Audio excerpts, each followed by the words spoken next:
So, our topic na welcome to us SDH. So, every Friday, 5 p.m. New Zealand time, meron tayong Ask SDH where we discuss topics relevant to immigration. So, if you have like any topic that you want us to cover, so feel free to message and we could consider it sa mga susunod natin na discussion. So if you have friends who you think is interested sa topics about New Zealand immigration, so feel free to share and let them know about our group.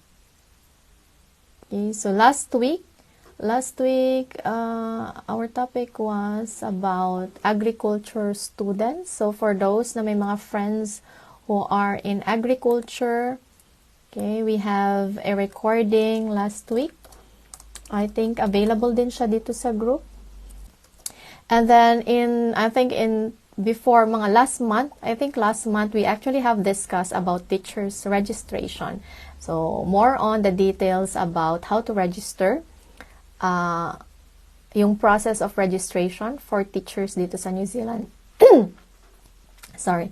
So, for today, ang topic natin is about registered na, no? So, yung mga nakatapos na ng registration nila,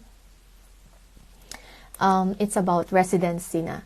So, for those na registered teachers, you can now apply for residence from October 9 under the skilled migrant category. That's the point-based application, no? So, from 180 points for those who are familiar sa 180 points na SMC. Meron ba sa inyo familiar with the old system? Old system meaning old point system, which is yung 180 points. So that has ended in August. Yun na yung last na EOI, expression of interest. So this time or from October, mag-open na ang a new 6 points SMC residence category. So anyone that would qualify or can meet yung 6 points and other requirements can now apply for residence from 9th of October. So we have listed 5 requirements for teachers to apply for residence on October 9. Okay. So the goal for today is to help our licensed teachers working in New Zealand to understand the requirements so they could apply, take the opportunity to apply for residence that could enable them to stay permanently in New Zealand. So very important to, especially sa mga nasa New Zealand na I think understands the significance, yung what changes after ng residence.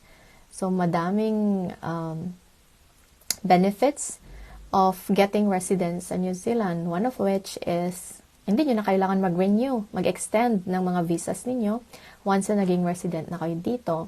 Similarly, if your family also meets the criteria, you can now stay with your family in New Zealand indefinitely, permanently dito sa NZ. And you also have access to these social services and health services, mga free na services sa New Zealand, similar to the benefits, health and social services na benefits ng mga citizens. Okay.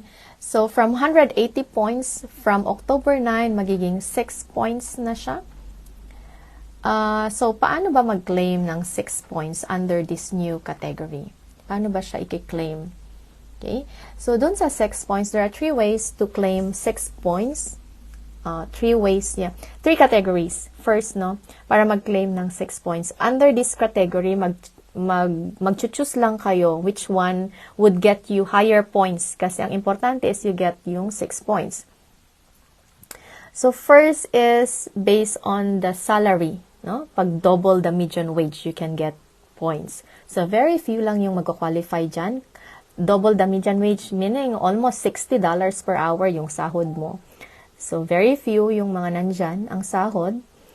And then, you can also claim points based sa qualification. So, if meron kang New Zealand qualification or equivalent na qualification level 10, you get 6 points. Okay? Most of our mga bachelor degree holders get 3 points. Our teachers actually, no, dahil mga bachelor degree holders sila sa Philippines or outside of New Zealand, mga overseas qualification nila, you go through NZQA, qualification assessment. Ang mga teachers natin sa Philippines, usually ang equivalent sa New Zealand ay level 7. They get 3 points. 3 points yon for teachers. And then thirdly, so any of this, no, kung saan ka pwedeng mag-claim. Third, pwedeng mag-claim for those may registration. For example, si teacher, dahil may registration siya, ang equivalent na points for teachers ay 5 points. So, among the 3, alin sa tatlo yung mag-qualify sila or mag-gain sila ng points. So, under dun sa double the median wage, I don't think may mga teachers earning at the moment unless na mataas yung position. Pero yung mga registered teachers natin mostly, hindi naman ganun like twice the median wage or $60 per hour ang rate nila. So, usually, I think walang mag-qualify dyan. Under naman dun sa mga qualification, equivalent qualification sa New Zealand, I think, lahat, they needed to be at level 7, at least level 7 to qualify maging teacher sa New Zealand. So, they get 3 points. And then, yung may registration, for teachers na registered, 5 points, no? So, ano ngayon ang pipiliin nila to get yung higher points? So, that is yung registration. So, kailangan registered teacher sa New Zealand, no? To get that 5 points na registration. 5 points, meaning kulang pa rin, no? Kulang pa rin ng 1 point para ma-claim, para mabuo yung 6 points. Ano yung mga pwede pang gawin para mabuo yung 6 points? So, one of which would be sa experience, no? Another way to add additional points is by experience. So, 1 year of experience, 1 point in New Zealand, no? Work experience in New Zealand. And 2 years na work experience in New Zealand is 2 points, while yung 3 years of experience ay 3 points. So, that means you only need 1 year na experience para mag-qualify. So, if may 5 points ka na sa registration mo and meron kang 1 year of experience sa New Zealand, then pwede na, mabubuo mo na yung 6 points.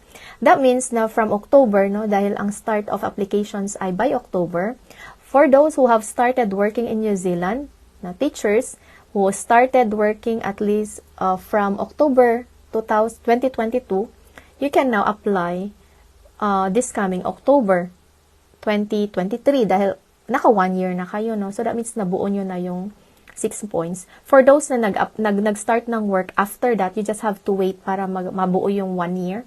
And then you can apply anytime under that category. So this is called SMC 6 points residence pathway.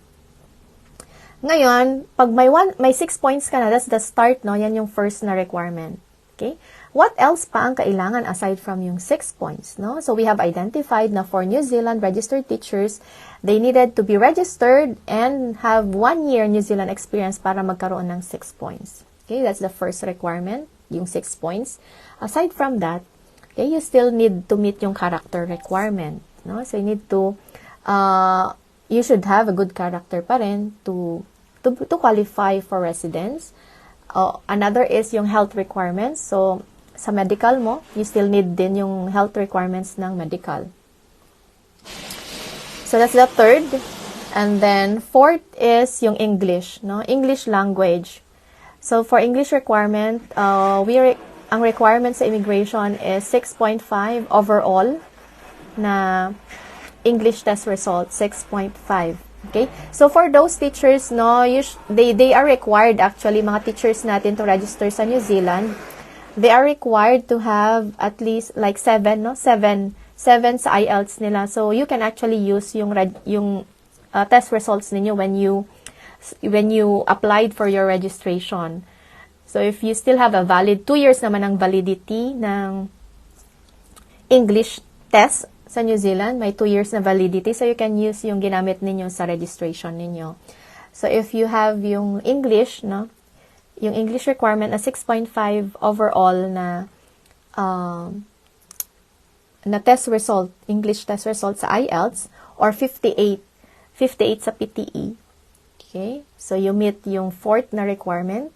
And lastly, yung fifth, no? So, there are 5 main requirements. Yung fifth is yung age. You need to be 55 years old or younger to qualify. Okay? 55 years old or younger ang kailangan para mag-qualify for this residence. Okay? So, once again, no?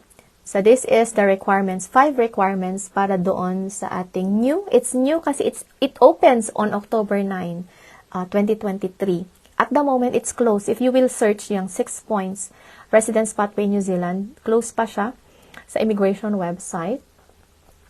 But, for those, no, pwede na kayo mag-prepare. And you can now actually, avail. Meron kaming, starting next week, meron kaming free consultation para sa mga magka-qualify na teachers to verify your eligibility. Okay? To qualify for that consultation, you need to be a New Zealand registered teacher and you should have been working na sa New Zealand for 1 year. Okay? Kasi yun yung main requirement natin para ma-reach yung 6 points. Okay? Yun yung first na requirement natin. Secondly, kailangan you need to have a good character. Okay? So, wala kang kaso. Okay? And if naka-work visa ka, most likely, you meet yung character requirement under the temporary visa. And then, again, yung health requirement din. Since naka-work visa kayo at the moment, New Zealand teachers na ongoing or working sa New Zealand, health requirement, English test result, you need to have that English test result. And then, fifth is yung age. You need to be at maximum age acceptable is 55 or younger. So mainly yun yung mga requirements natin para sa mga teachers to qualify for a residence. So meron ba tayong questions in regards to this? You want or clarification? Okay, so you are free to ask. So mainly those are the main requirements to apply for residence for teachers. Okay. If may questions kayo, go ahead and message. So, this is your opportunity to ask question then. So, we're live and will be answered by yours truly. I'm a licensed immigration advisor dito sa SDH Immigration Services. Okay. So, yeah, go ahead and ask your questions. Okay. I can see one question dito about caregiver. Yung caregiver natin, we've done that. Pathway for caregivers. When was that done? Kailan ba tayo nag-discuss ng pathway for caregivers? Like few days ago. A few days ago, like few weeks ago. Please go through yung ating Facebook group. Na we have discussed yung residence pathway for caregivers. I think 2 weeks ago yun. Okay, we have another question coming. Yeah, so for caregivers, no, si Venus, was it Michelle? Michelle, go through yung ating Facebook group. We've done Facebook Live. May mga recording tayo dyan about caregivers. Alright, question from Venus. Okay.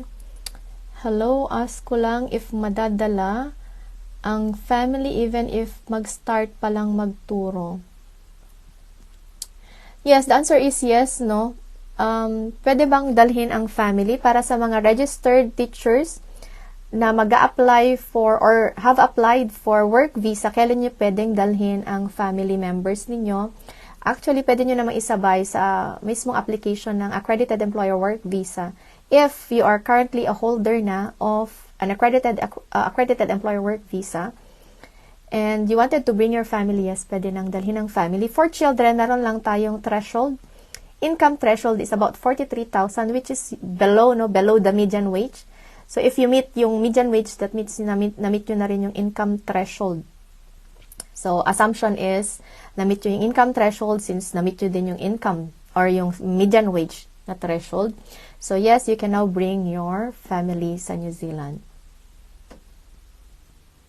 Okay, in regards sa residence, no, ano yung age limit for children na pwede mong isabay for residence?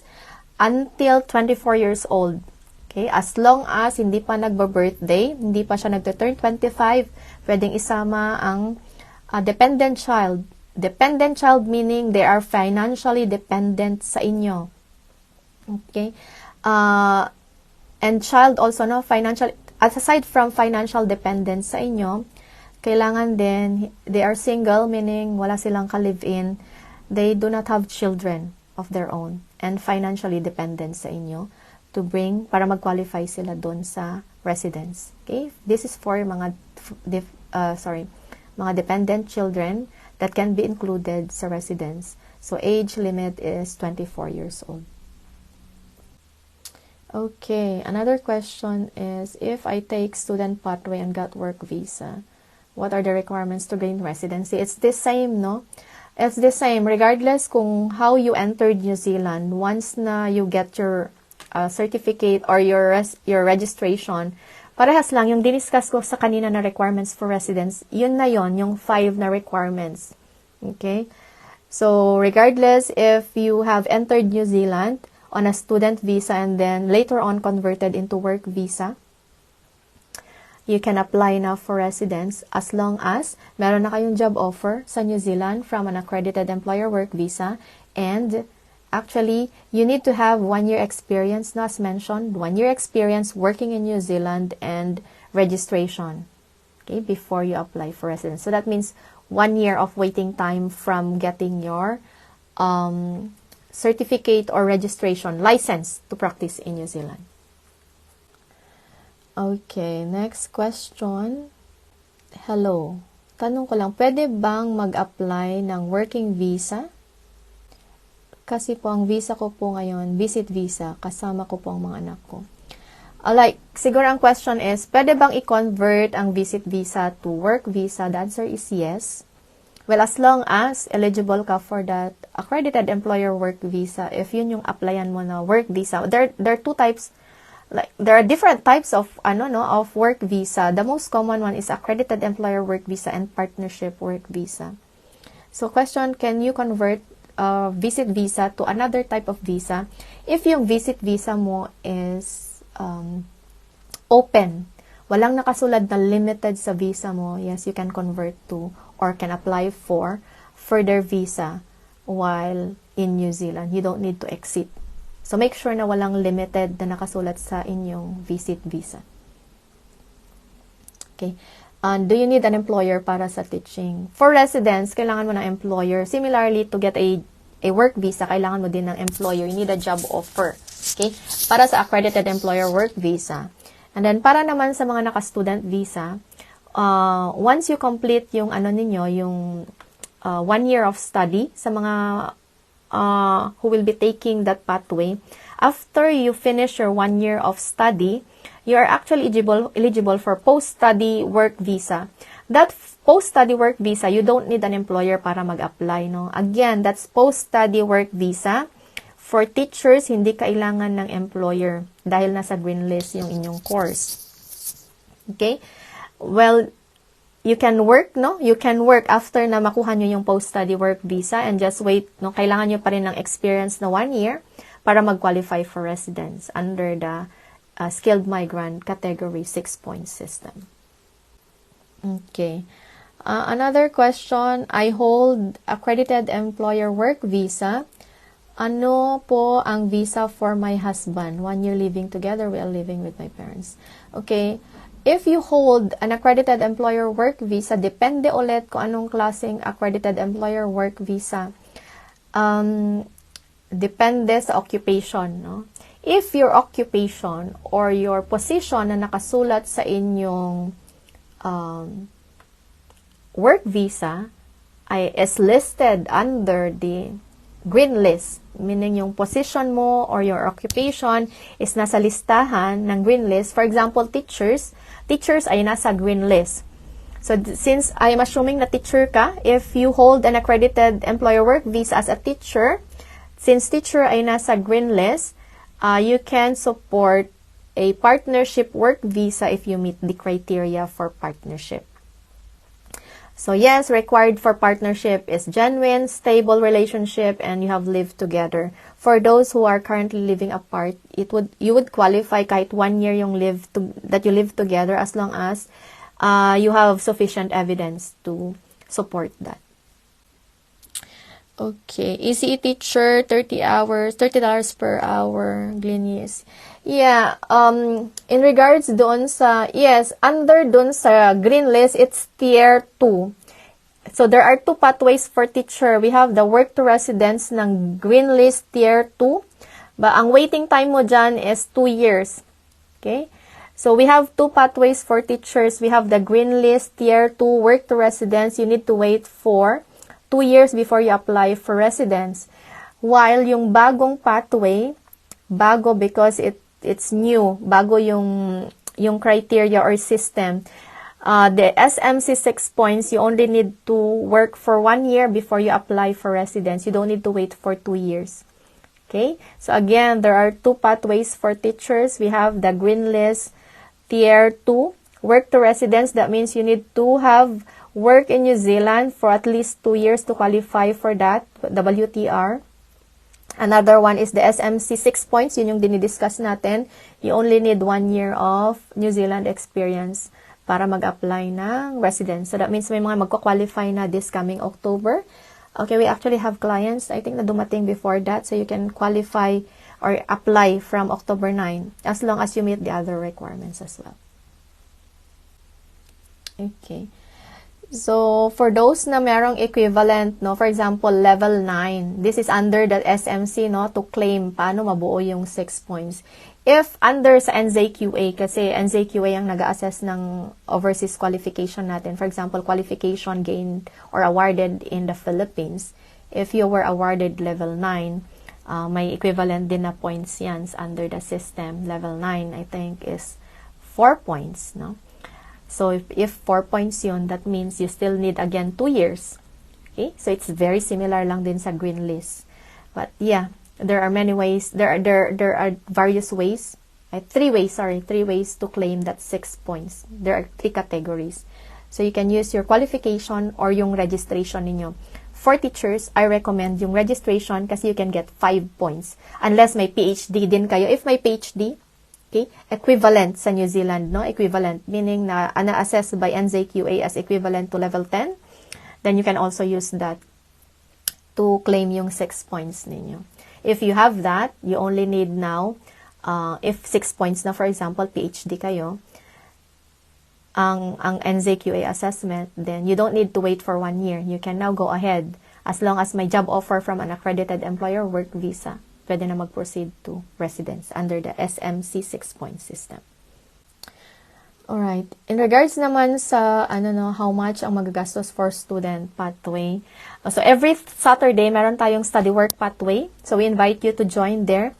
Doon din i-discuss yung details, pati costs and processing time frame requirements. It is being discussed every Saturday. I think 7 p.m. Philippines time. No? So, I think invitation will be posted dito sa group later on, or maybe it's already there. Paki-check na lang, paki-browse ang ating Facebook group. You will have, and you can ask questions there, details about the student or study work pathway. Alright, I think we have already covered lahat ng questions. So if we have a free consultation for New Zealand registered teachers.